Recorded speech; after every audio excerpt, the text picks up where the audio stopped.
कुमार गौरव, ये सच है, वादे करने में तो कितने भी कर दीजिए आप, 1000 कर दीजिए, बढ़ चढ़कर कुछ भी लिख दीजिए, लेकिन उनको जब धरातल पर उतारने की बात आती है तो कितने परसेंट उतर पाते हैं धरातल पर? जबकि जनता तो ये कहती है कि वादे करके नेता आते तक नहीं है वहां पर झांकने की क्या काम हुआ है क्या नहीं।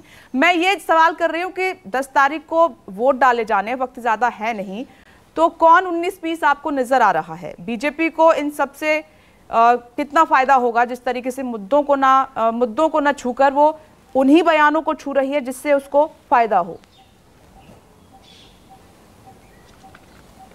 मुद्दों पर काम देखिए, जाहिर तौर पे 8 तारीख तक चुनाव प्रचार है और 10 को वोटिंग है, काउंटिंग 13 तारीख को है। लेकिन उसमें जो सबसे खास बात यह है कि ये जो बजरंगबली का जो मुद्दा आया है, बीजेपी चुनाव प्रचार यानी 8 तारीख तक इसे भुनाएगी।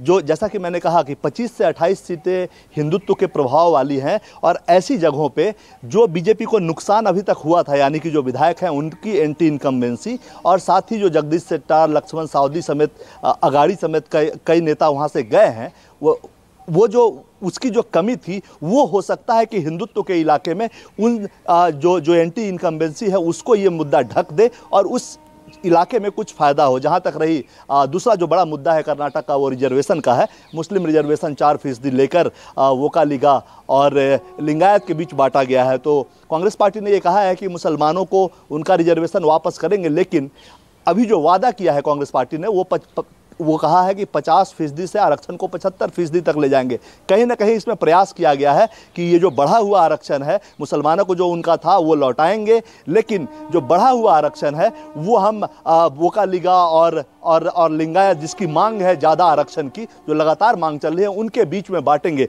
तो एक बैलेंस करने का प्रयास कांग्रेस पार्टी ने इसमें किया है। और ये देखा जा रहा है कि अमूमन कांग्रेस पार्टी के जो तमाम जो मुख्यमंत्री पद के उम्मीदवार हैं, खास करके या जिनका चेहरा सामने है, डीके शिव कुमार हो, सिद्धारमैया हो, वो नेशनल लीडर्स के बयानबाजी में नहीं फंस रहे हैं। नेशनल लीडर्स के बयानों का जवाब देने के लिए प्रियंका गांधी और राहुल गांधी को छूट दी गई है, वो उन मुद्दों पे बात करेंगी। लेकिन आप एक चीज़ गौर कीजिए कि बीजेपी मुद्दे को राष्ट्रीय मुद्दों पे चुनाव हार लाना चाहती है, नरेंद्र मोदी के चेहरे को आगे रहना चाहती है, लेकिन कांग्रेस की स्ट्रेटजी अलग है। लोकल लेवल पे उनके नेता चुनाव प्रचार में लोकल लेवल पे लगे हुए हैं। लेकिन अब सवाल यही है कि कौन सा मुद्दा कितना हावी होता है। अगर प्रधानमंत्री चूंकि बड़े चेहरे हैं, अगर वो अपने मुद्दे में कर्नाटक की जनता को उलझाने में या साथ लाने में कामयाब रहे, तो फिर ऐसी स्थिति में प्रधानमंत्री मोदी और बीजेपी को फायदा होगा। लेकिन जब लोकल लीडरशिप की बात होती है, इस बार येदुरप्पा नहीं है। येदुरप्पा पिछली बार थे, इस बार येदुरप्पा नहीं है। सीधी फाइट में चुनाव में नहीं है, मुख्यमंत्री उन्हें नहीं बनना है। जबकि लिंगायत के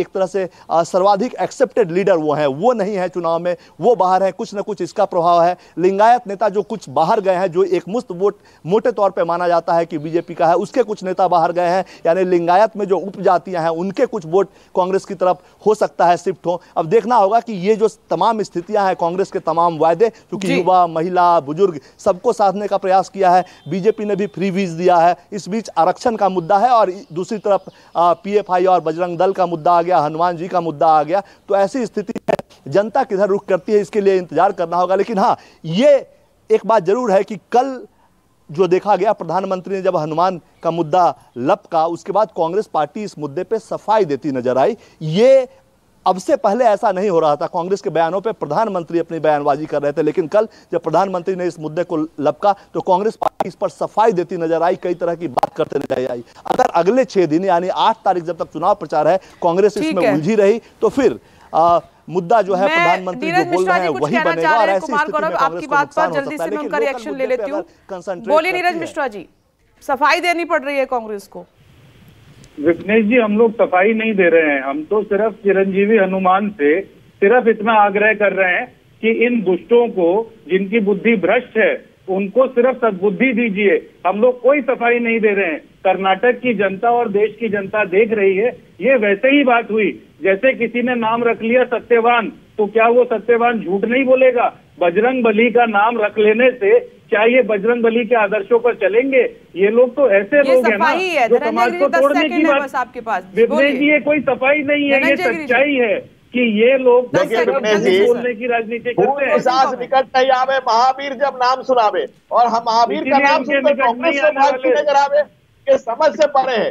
जो कांग्रेस के मैनिफेस्टो में लिखा है वही कांग्रेस प्रवक्ता की बातों में लिखा है। और इन्होंने पूरी श्रृंखला सुनाई बजरंग दल के खिलाफ, मुंह से निकल नहीं पाया कुछ भी पीएफआई के खिलाफ। कितना प्यारान है और कितना याराना है, देख रहा है सारा है। जनता धनंजय गिरि जी, नीरज मिश्रा जी और पासा जी पढ़ी लिखी है, जानती है कि उनके मतलब की बात कौन सी पार्टी कर रही है और कौन सी पार्टी नहीं कर रही है। आप सभी का बहुत बहुत शुक्रिया। देखते हैं कि कर्नाटक चुनाव में हर दांव चला जा रहा है, अब किसका दांव कितना कारगर साबित होता है ये 13 तारीख बता देगी। छोटा सा ब्रेक, फौरन लौट रहे हैं। नमस्कार, मैं हूं मानक गुप्ता। अगर आपको हमारा ये वीडियो पसंद आया हो तो इसे लाइक और शेयर जरूर करें, और हां, हमें सब्सक्राइब और फॉलो करना ना भूलें ताकि आप देश और दुनिया की कोई खबर मिस ना करें। तो जुड़े रहिए हमारे साथ और देखते रहिए न्यूज़ 24।